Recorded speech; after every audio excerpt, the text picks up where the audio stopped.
ഇത് കണ്ണവാമുനിയുടെ മകൾ ശകുന്തളയെന്ന് നീ അറിഞ്ഞില്ലയോ? പണ്ടേ പോതൂരെ ഈ ആശ്രമ സുന്ദരിയുമായി ഞാൻ സ്വല്പം ഒന്ന് സലഹിച്ചോട്ടെ. എടാ പ്രേമ എടാ എനിക്ക് രാവിലെ പോണം, രാവിലെ തന്നെ പോണം. ഞാൻ ഇനി ഒരു നിമിഷം ഇവിടെ നിൽക്കത്തില്ല. നിനക്കെന്താ ഭ്രാന്തളകിയോ? എടാ 4 സൈഡിൽ കൂടി ഈ കൂട്ടടി വരിക. കാര്യം പറയടാ. എടാ നമ്മുടെ വാസുണ്ണനും ആ ദേവയാനിയും തമ്മിൽ കടുത്ത പ്രേമം.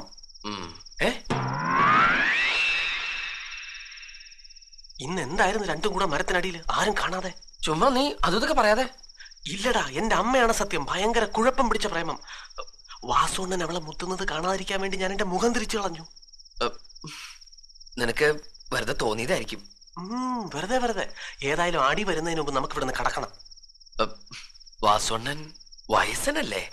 എടാ അതുകൊണ്ടെന്താ, ഇപ്പോഴത്തെ പെണ്ണുങ്ങളുടെ ഒരു ഫാഷൻ അതൊക്കെ. ഞാനും കാമുകൻ നീയും ഓരോ നിമിഷവും നിന്നെ കാത്തിരിക്കുന്ന എന്റെ അരിയിലേക്ക് നീ വരില്ലേ? ആര്യപുത്രി, എന്റെ മനസ്സിനെ മയക്കിയ നീ എവിടെയായിരുന്നു?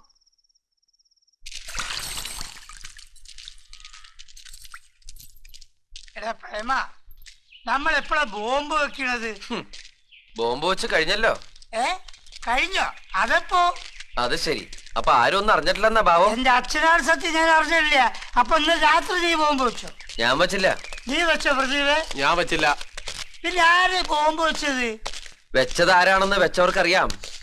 ബാക്കിയുള്ളവർക്ക് കണ്ണും കാതൊന്നും ഇല്ലോ. എന്തായാലും ഞാൻ ഇന്നൊരു ബോംബ് വെക്കും, അത് ഉറപ്പാ. ഞാൻ വിചാരിച്ചു നീ ഇന്നലെ തന്നെ വെച്ചിരുന്നു.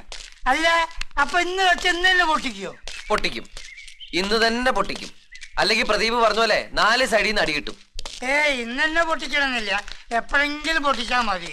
പൊട്ടിക്കാതെ പോയാലേ അവന്മാരടിക്കാൻ വരത്തുള്ളൂ. എന്തിനാ വെറുതെ വലിച്ചു നീട്ടുന്നത്? ഇന്നേ ഞങ്ങൾ പൊട്ടിച്ചേക്കാം. വികാസ് എടുത്തോ? നല്ല മൂർച്ചയുള്ള പാരയുണ്ടല്ലോ, പിന്നെ എന്തിനാ വികാസ്? എന്താ ദേവു? ഞാനും വന്നോട്ടെ പണിക്ക്? പിന്നെ ദേവ് ഇങ്ങോട്ട് വന്നില്ലേ ഞാൻ അങ്ങോട്ട് വരണമെന്ന് വിചാരിച്ചിരിക്കുന്നു. എന്ത് പണി ഉണ്ടാക്കി കൊടുക്കാൻ ഈ എന്നൊക്കെ പറഞ്ഞു വിളിക്കുന്നത്? ഇവിടെ ആവശ്യത്തിനുള്ള പണിയുണ്ട്, ആ പണി എടുക്കാനുള്ള ആൾക്കാരും ഉണ്ട്. വേറെ ആരുടെ സഹായം കൂടെ വേണ്ട. അല്ലെങ്കിൽ കൊടുക്ക്. ആ പാറ തുറന്ന് ബോംബ് അതിനകത്ത് വെക്കുന്ന പണിയുണ്ടല്ലോ, അതാണ് കൊടുക്ക്. വെള്ളമരുന്നും കരിമരുന്നൊക്കെ കമ്പിൽ ചാലിച്ച് പിടിപ്പിച്ച് കത്തിച്ചാണ് പൊട്ടിക്കട്ടെ. ഞാൻ വേറെ എവിടെയെങ്കിലും പോയി കിടന്നോളാം. ഒരു പണി കൊടുക്കലാരും വന്നിരിക്കണു. പണിക്കല്ലേ. അതെ, ഈ വേദപുരം കില്ലാടിമാരെന്ന് പറയുന്ന കിണർ മേസ്തിരിമാർക്ക് ചില രീതികളൊക്കെ ഉണ്ട്. രീതികളെ ഞാനായിട്ട് അതിനൊരു മാറ്റം വരുത്തുന്നില്ല, അതുറപ്പാ. പൂച്ച പാല് കുടിക്കുമ്പോ കണ്ണടിച്ചു പിടിച്ചേ കുടിക്കുള്ളൂ. പൂച്ചയുടെ വിചാരം എന്താ? അതാരും അറിയുന്നില്ല, കാണുന്നില്ലെന്നൊക്കെയാ. ഈ സ്വപ്നഭൂമിയിൽ എവിടെയാ പൂച്ച? പൂച്ചകളെ ഉള്ളൂ. പൂച്ചക്കുട്ടി എന്ന് തോന്നിക്കുന്ന നല്ല അസല് കള്ളിപ്പൂച്ച. വേദപുരത്തൊക്കെ പൂച്ച മച്ചിന്റെ പുറത്താ, ഇവിടെ അത് മരത്തിന്റെ അടിയിലാ. അല്ലടാ പ്രദീപേ? മോള് വേഗം ചെല്ലു, ഇവിടെ പണി ഇങ്ങനെയൊന്നുമില്ല. വേ പോ. വാസണ്ണൻ പറഞ്ഞുകൊണ്ട് മാത്രം ഞാൻ വന്നേ ഉള്ളൂ. ഞാൻ പോവാ. അതുകൊണ്ട് മാത്രമാ വന്നതെന്ന് ഞങ്ങൾക്ക് മനസ്സിലായി. വിളവൊന്നും ഇവിടെ എടുക്കല്ലേ മോളെ.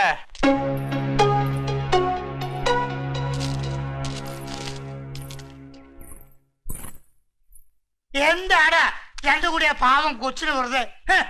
പാവം പാടിപ്പോയി. ഞാൻ പോയി സമാധാനിപ്പിച്ചു വരട്ടെ. ഓണം കണ്ടില്ലേ, ശൃംഖരിക്കാനുള്ള പോക്കാ.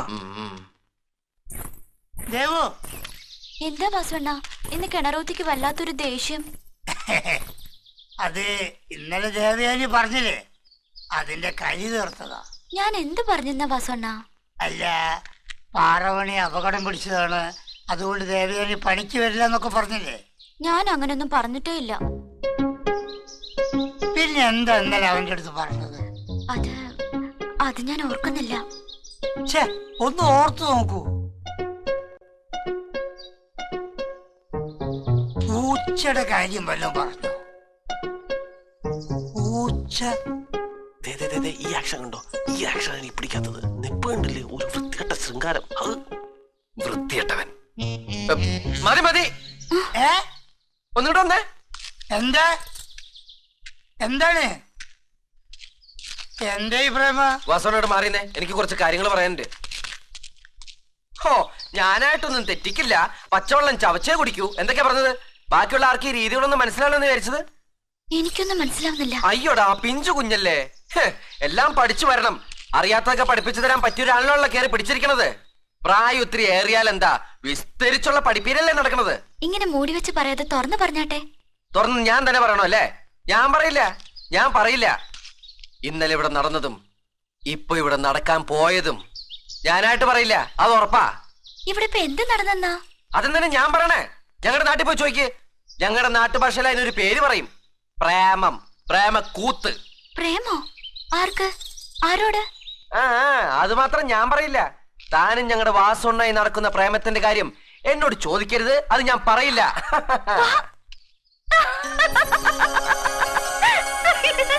എനിക്ക് വയ്യ.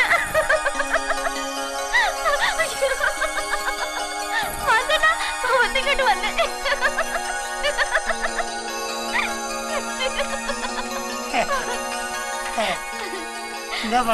അറിഞ്ഞോ, നമ്മൾ ഇന്നലെ ഇവിടുന്ന് സംസാരിച്ചില്ലേ? ഇന്ന് സംസാരിച്ചില്ലേ?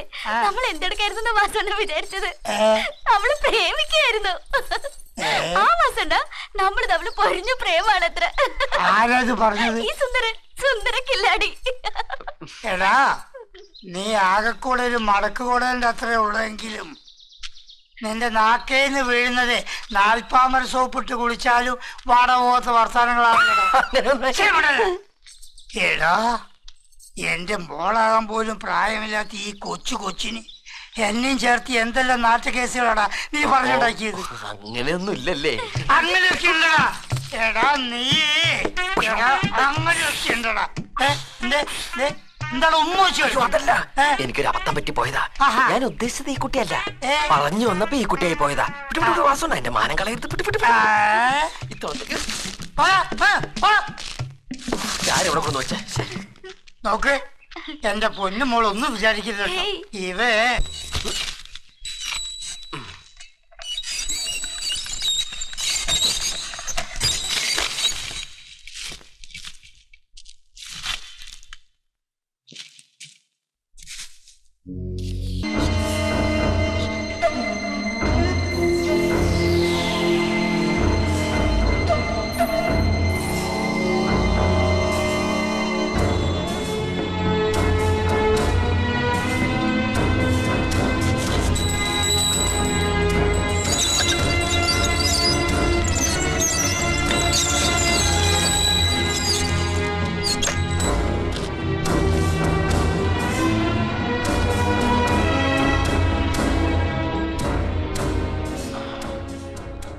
കത്തിക്കാൻ പോവാ.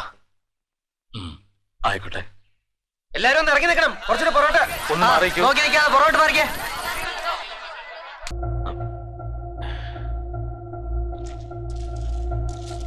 വീണ്ടും തെറ്റി.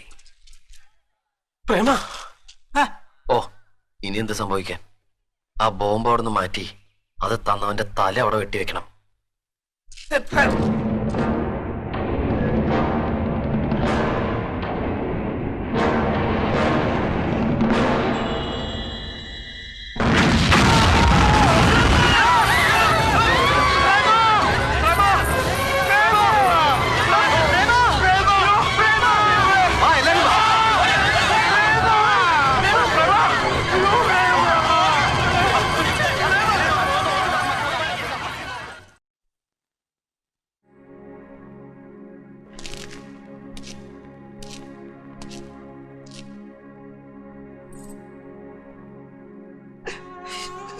വാസോദ, അവനിവിടെ വരാൻ ഞാനാണ് കാരണം നോക്കുമ്പോ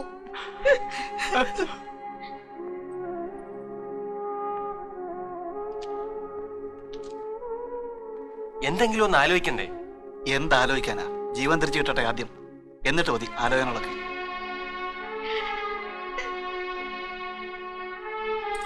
നമുക്ക് എങ്ങനെയെങ്കിലും അവനെ ആശുപത്രിയിൽ എത്തിക്കാൻ നോക്കാം വാസുണ്ണ. എങ്ങനെയാ അങ്ങനെ കിടക്കുന്ന ഒരുത്തിനും കൊണ്ട് രണ്ട് ചൂട് വെക്കുന്നത്? അവന്റെ അമ്മയെ അറിയിക്കണ്ടേ?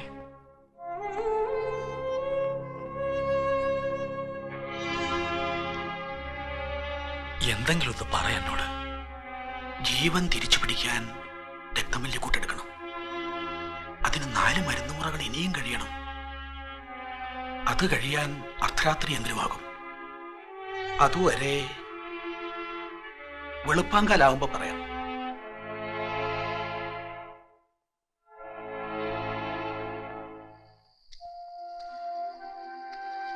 സോമാജി വൈദ്യരും സ്വപ്നഭൂമിയിലെ മരുന്നുകളും ഒരവസാന ശ്രമം നടത്തുകയാണ്.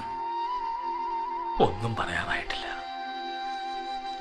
ഇവിടെ ഒരു ജീവിതം നിലനിർത്താൻ വേണ്ടി സ്വന്തം ജീവൻ മറന്ന് കളിച്ചവനാണ് അവൻ. ആ നാടിമിടിപ്പ് നിലയ്ക്കാൻ പാടില്ല.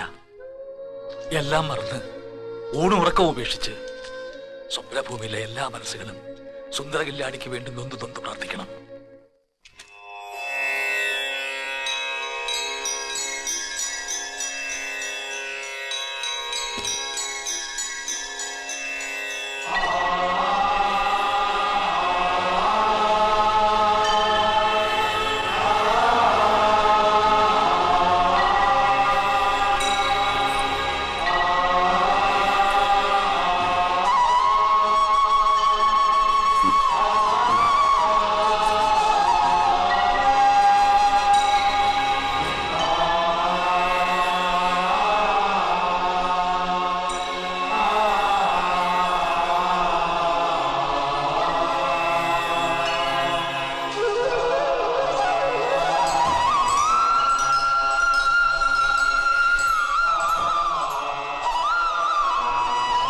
ദേവി അനുഗ്രഹിച്ചില്ല, അതുകൊണ്ടല്ലേ.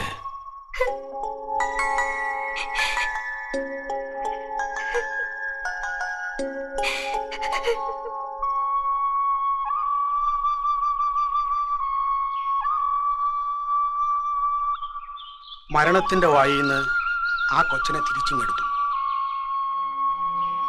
ഇനി 150 നാഴിക കഴിയുമ്പോൾ പൂർണ്ണ ആരോഗ്യത്തോടെ പൂർവാധികം തേജസ്സോടെ ഒരു പോറൽ പോലും ഇല്ലാതെ അവൻ തിരിച്ചു വരും.